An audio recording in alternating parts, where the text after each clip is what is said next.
It takes about 48 hours to make a good steak. The first thing you want to do is thaw it out. And the easiest, and maybe even the best way to do that, is in the refrigerator. You run the steaks under water, but that uses a lot of water.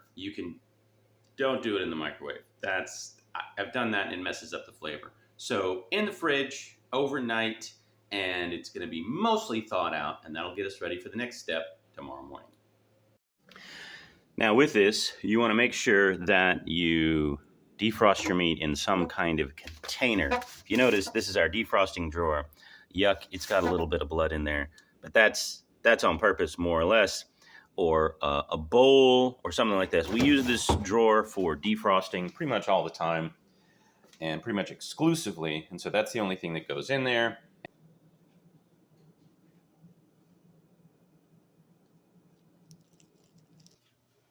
The next step is to dry brine your steak.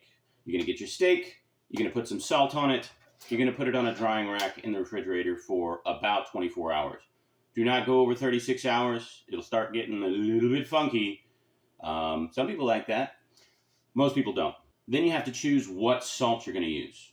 It doesn't matter what salt you use, as long as you're careful not to over season the steak. The best and easiest thing to, or rather the easiest thing to use, is going to be a coarse sea salt. This prime rib seasoning has coarse sea salt in it. That's because it's almost impossible to over season your steak when you're using coarse sea salt, because sea salt it's the least salty tasting of the salts that get used in the kitchen most often, and because it's so coarse like that, you're just not going to over salt. I have fine sea salt, and then I have this stuff. I'm not going to use either of these. I'm going to use pink salt today. I really like the flavor of pink salt. I think it has a better flavor than these other two. And I'm just going to be careful not to use too much. Now we're going to salt the steak. So these steaks, praise God, were given to me by a buddy of mine. Ooh, oh, wow. Wow, these look nice, don't they? These are really, really nice. So we're going to pat these down with some paper towels. The reason you pat them down is because part of what dry brining does is it removes the excess liquid from the steak. And you might say, Tim, I want my steak to be juicy.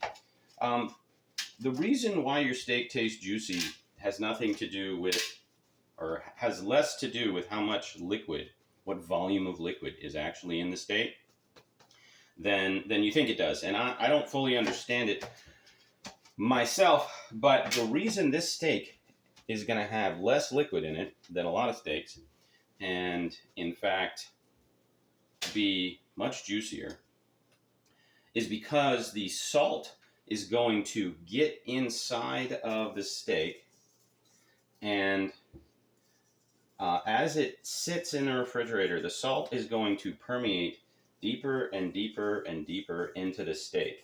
And it is going to not only react with the protein molecules in ways that only a biochemist can understand, but it is also going to make the water stay inside the steak while you're cooking it. And that's good. That's good for juiciness, period. That salt penetrating deep inside the steak is going to hold on to the water all the way down deep inside the steak. And it's also going to flavor the meat in the core of the steak. Now we're just going to stick this in the fridge, and I will see you in about 8 hours.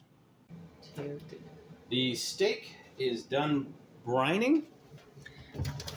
Oh yeah, it looks nice and dry. It's dry, it's salted pretty well all the way through. If we were to leave it in here for some more hours, then it would get even more salted, it would get even drier. The flavors would be more concentrated, but 8 hours is about long enough. I got some potatoes right here that I'm working on as well.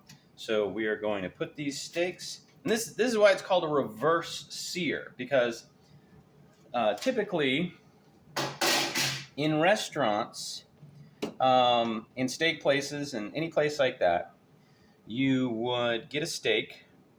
It would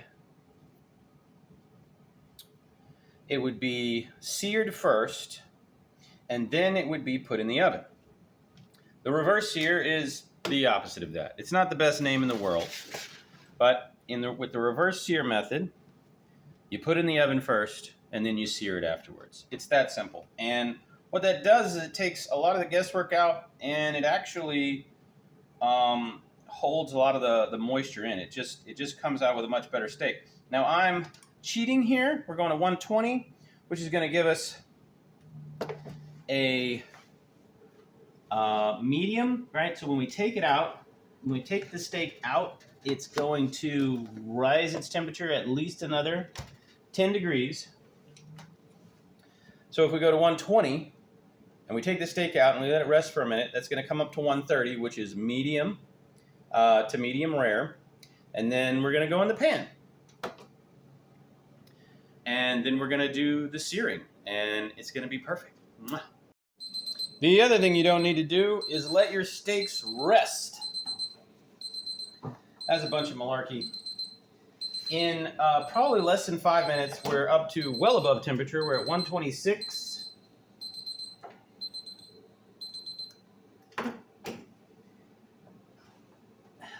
And you can see that the steaks have a lot of really excellent color on them now.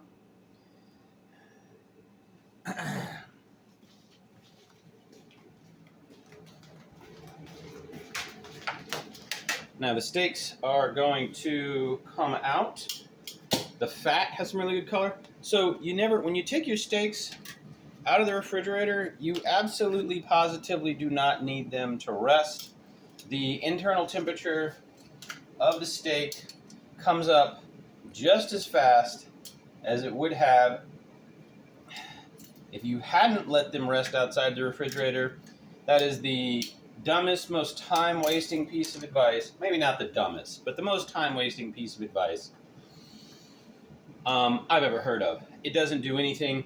I promise that those steaks cooked in like 5 minutes. So the potatoes are going to go back in. We're going to wait till the temperature starts coming down a little bit, because when we put them in the skillet, we're going to impart more heat to them, and we don't want them to get overdone in the middle. I actually let these go a little bit too long, but that's okay. They're still going to be super tender, and as you can see, they are very, very juicy. I can't wait. The temperature has come down to 122. We don't want the internal temperature. When we're searing the steak, in the last process, we don't want the internal temperature to come up above our target, which in this case is, wee doggies, that tastes good. In this case is 130, so we want the internal temperature of the steak to come down a little bit below 130. And we have our pan scorching hot over here, and it is like 460. That's pretty good. So how do you tell how hot it is? Well, you're going to get some sizzle when you put some water in the pan.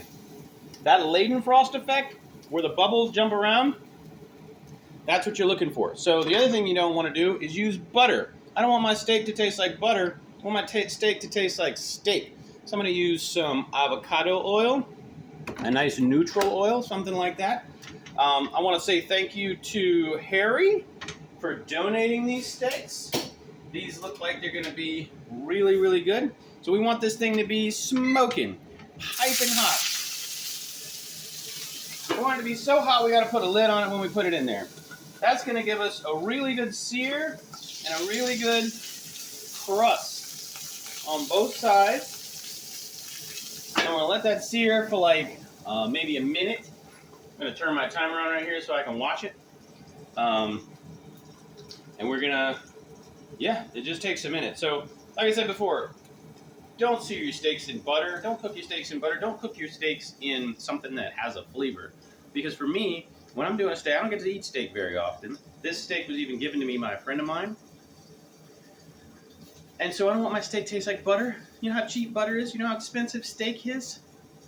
I want my steak to taste like steak. I didn't put any pepper on this. All that's on here is salt.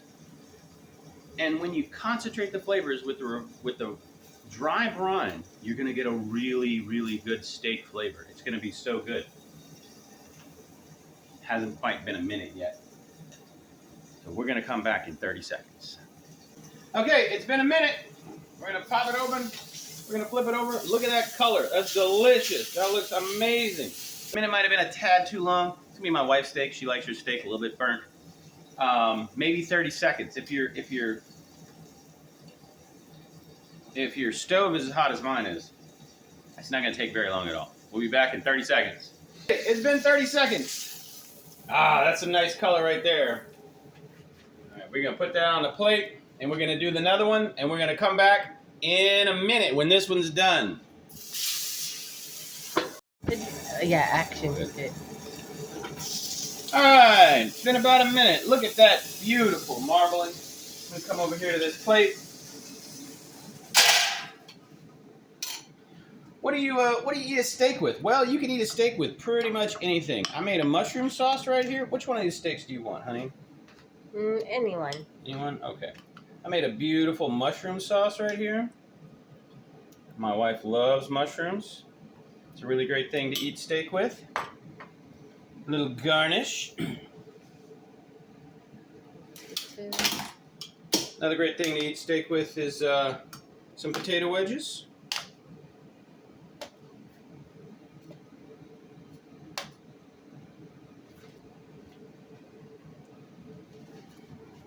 And if you have time,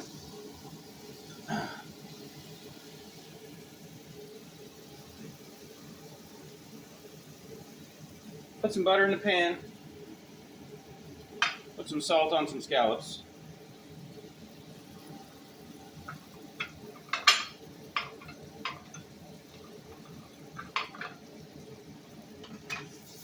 And when you're doing scallops, you want to like straight up deep fry them in butter.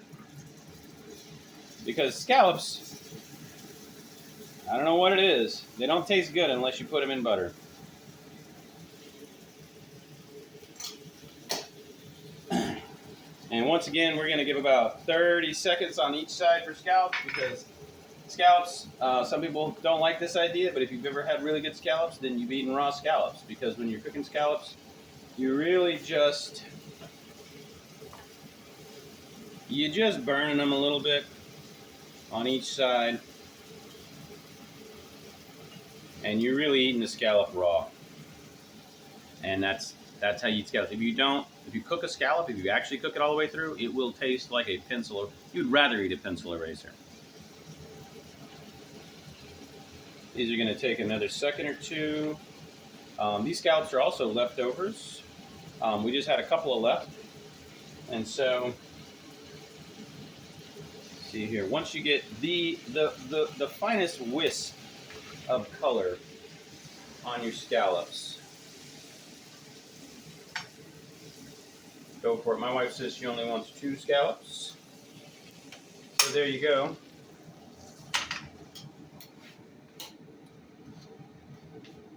And these, I can promise you, are going to be the finest steaks you've ever eaten in your whole life. I can't even talk. My mouth is watering. I'll see you at the table. All right, you see how we got all pink and we got a little bit of brown on the outside? That's what that reverse sear does. It means you're not overcooking the outside or the inside. Now let's see how this tastes.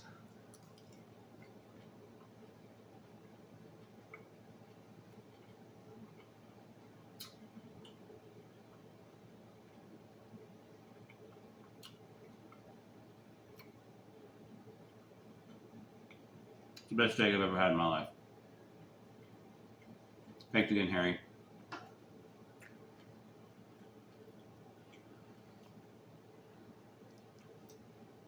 That's super good. Really meaty flavor, very steak flavor. It's not it's not really bloody at all. It's just pink. It's very tender. I love the fat on there.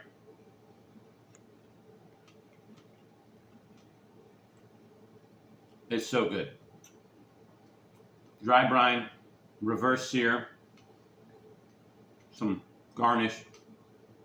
You'll love it.